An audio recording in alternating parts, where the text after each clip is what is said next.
What is up, people of the internet and several different places? We're still doing the StreamYard thing. If you could comment in the chat, whoever gets in here first, if you can hear me and leave a comment, make sure the sound's working. This is the first time doing 2 Facebook Lives at the same time. I tried to do Instagram, but apparently I'm too old and can't figure it out. But this also should be on YouTube, so if you're watching this afterwards, the links are down below. Yeah, we got Indie Comix Expo, the second Indie Comix Expo. Maybe the last. We'll see. We'll see how it goes. We got 2 weeks leading up to the show. We've sent out the invites. We've got a great crew going. We've got 14 amazing creators and a vendor thrown in there, and 1 live performing band. So I think we have a great show to put on for everybody. But, you never know what's going on Thursday night in the city. So if you're seeing this, share it out. If you have buddies in the Midwestern area that you think might want to come out on a Thursday night, we really would appreciate it. I mean, we've sent out event invites, invited everybody on our friends list. We've sent flyers to about a dozen comic shops in the area. So hopefully people see that there. We flyered some local shows, like I was at the another great indie show, the Chicago Alternative Comix Expo, which of course is Cake. Was an awesome show. Saw my friend Dave Scheit there. Jim Terry, who's going to be at ICE as well, was there. Matthew Allison, Damon Hampton, who's going to be with us at ICE as well. So we saw a lot of our ICE creators out there. Again, handed out some flyers, hung some up, so hopefully people saw it there. But yeah, the show is coming up. It happened quick, about 90 days-ish, to kind of give you the timeline. About 90 days-ish ago. And again, if somebody can comment to make sure you can hear me on this thing, I have no way of telling on my phone, but yeah, about 90 days ago, we locked in the venue. So that was great. REGGIES was wanting to work with us. They really went above and beyond to make it work for what our budget was. But that's part of the reason for the fundraiser. And again, if you've seen it bouncing around, we've only got a couple hours left. We've had some amazing friends of Part-Time Comics pitch in some money, which, I'll be honest, is always kind of a weird feeling. We need the funds to do certain things, but we don't want it to be like a charity. But we don't want to act like we don't appreciate it too. People put their hard-earned money towards these things and want to see us succeed.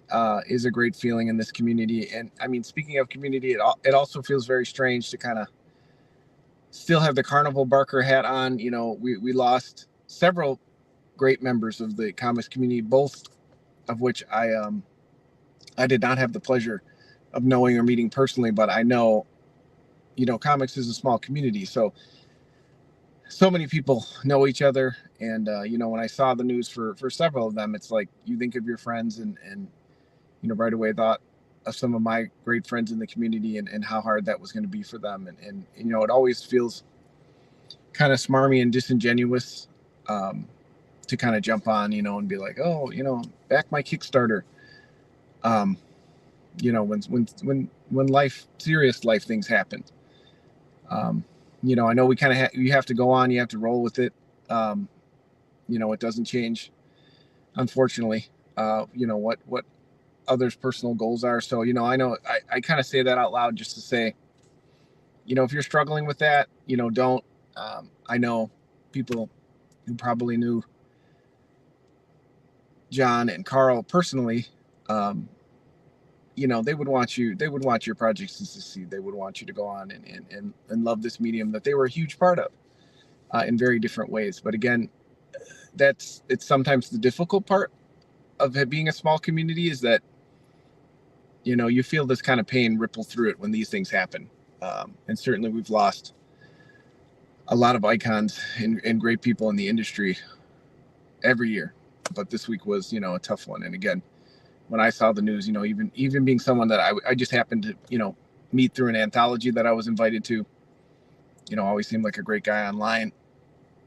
I just knew that, certain friends in our group were just going to be devastated by that. And that's something that will affect the indie comic scene for a while. I mean, in one sense, it's amazing to see, someone just being themselves and doing what they love and having impact on the community. It's an inspiring thing, but, still sad at the same time. And again, still, I know it's awkward for many people. And I try to speak openly, so other people can feel like, you can too. And if you don't feel like, hyping up your books and doing the promotion thing on social media, we get that too. And if you want to tag somebody in a group or lean on somebody to help you while you're feeling down and out, that's what we're here for too. And I see that all the time in groups when people are, going through, physical health problems or personal things, hey, everybody picks each other up. I mean, it's a big part of why I came back to comics. I was burnt out for a couple years. Didn't know if I wanted to make comics anymore. And then, I was in just several, and I've said it before on many, recorded streams. I was part of the great Indie Comics Conspiracy group. And they're just always cheering each other on and hyping each other's books and you're helping each other out. You need an inker, you need a letterer. Let's get it done. That kind of mentality just makes you want to be part of it. When you walk onto a comics floor and you see the familiar faces year after years and people that, you behind the scenes have been working together and cheering each other on. And, I like that it's a small community, but again, sometimes with that, comes, when you lose a figure in the community, it's a big hit to everybody. So I certainly understand, again, if people are not wanting to share links out and stuff like that, of course, no ill will there. Again, we just happen to be kind of ending on a day that's pretty sad in the indie comics community. But if you're feeling up to it, share out the link. If not, we'll be talking about doing some giveaways and other things as we get closer to the show. It's important to myself and Jason and Ray, who are helping with putting on the show. And Dan Doherty has been a huge part of putting on Indie Comix Expo. He's helped me book a lot of guests and just kind of listen to me complain and bemoan it. I really feel like in Chicago is a huge area, and I feel like there's not a lot of small press shows still. I mentioned Cake earlier, which is a great one, and they do a huge show. I mean, it's not even, they focus on the small press, but then you have, a lot of the other shows even now are just pricing small creators out. We can't pay $200 for a table at a 1 or 2 day show and only make $80, So I want to be part of the community and having a space, even if it's not, we've only got 14 creators. We're not as big as Cake or some of these other ones, but I want part of what I put into the community to be that, a small press show where there's affordable tables. It's focused on small press, but also ideally what I'd love to see is to have a bigger, show with, 30, 40 creators. I want to be the in-between. I love mainstream comics. Haven't read as much lately, but I love the Spider-Mans and the Marvel comics and the Image comics and all those bigger press. But I also love the small press. Some of my favorite things about getting back into comics in my mid-20s was going to places like Quimby's and Chicago Comics and finding, finding those real small press. I was telling this to Chris, the Longbox Punk. I remember finding a little mini comic called Herman the Manatee, where it's kind of a one-note comic, but he found all these ways to joke about this manatee. He kept getting hit by boats, and he kept, even though that's kind of a sad thing, because manatees do actually do that. It was a very comical strip about, he had bandages on his head and stuff because the motorboats kept hitting him in the head. And, there's other sea characters in it. And I love those kind of books. Books like Dinosaur Sheriff, where, you're not going to find Dinosaur Sheriff at Marvel, probably not, or Image. But boy, I walked into Chicago Comics and I said, I have to have this book. He's a dinosaur who's a sheriff. And it only went for 2 issues. If you're watching this, creator of Dinosaur Sheriff, bring it back for me. I just love the small press. So I say all that to say, I love the big, I love the small. I'd love to be an in-between. Because, Cake is, again, a great show. Very focused on the indie creators, the people, hand Xeroxing and stapling their own comics. I love that scene so much. But maybe there's a mix we can do, where, anybody can walk in and find different creators across the whole spectrum of comics, because comics, printed on paper might seem like it's one cohesive thing, but there's certainly, and again, I was that way for half of my comic reading life, focusing just on standard printed, comics, at the comic shop. Had to have Marvel, DC, Image once in a while. I would delve into Dark Horse and stuff like that.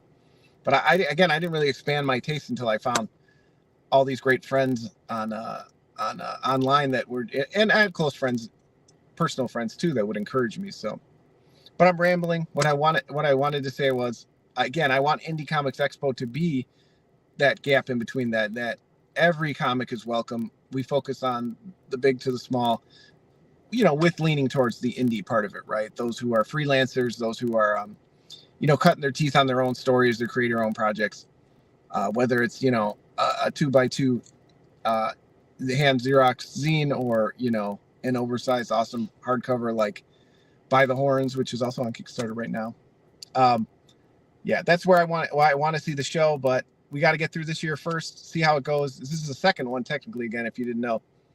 9 years ago, we did the show as well. Life got in the way, and we're back for a second one. So again, if you catch the fundraiser, if you can't back, share it out. Every dollar goes towards the show. We've already incurred almost $2,000 in costs before we even walk through the door at Reggie's Rock Club on September 26th. So, we knew that there'd be some costs going in. So that's part of what this fundraiser is. Get some people some cool swag, help keep the table costs low, and keep the entertainment value high. We're trying to lock down a live painter too, so we may have that as well. We're going to give the first 100 people walk through the door get a free comic from us. So we want to give back to you. We understand. We certainly wanted the show to be free, but again, with the costs that were kind of incurred, we did have to have a cost to the show. So why not give you something, for walking through the door? So we're going to do that, for the first 100 people. So get there early, stay, talk to the creators. Hopefully it's a smaller, intimate setting. You can get some sketches, talk to creators, and we'll see you in a couple weeks. I'll probably do several more of these lives, kind of hyping it up, but just want to let people know the fundraiser is coming to an end. It's very important. As much as we can get before we get in the door will really, really help. We can do some giveaways and some other things with any of the funds. We don't really have an advertising budget, so this Kickstarter will help us. Maybe we can put out some ads in the next couple of weeks, and et cetera, et cetera. So thanks everybody for checking this out. If you see it, share it out. See the Indie Comics Expo link, or I didn't mention, I also snuck a link in there. We're part of a great anthology coming out in just a few weeks called Pots and Panels, a food-focused anthology with some amazing creators. And we'll talk more about that next time. Take it easy.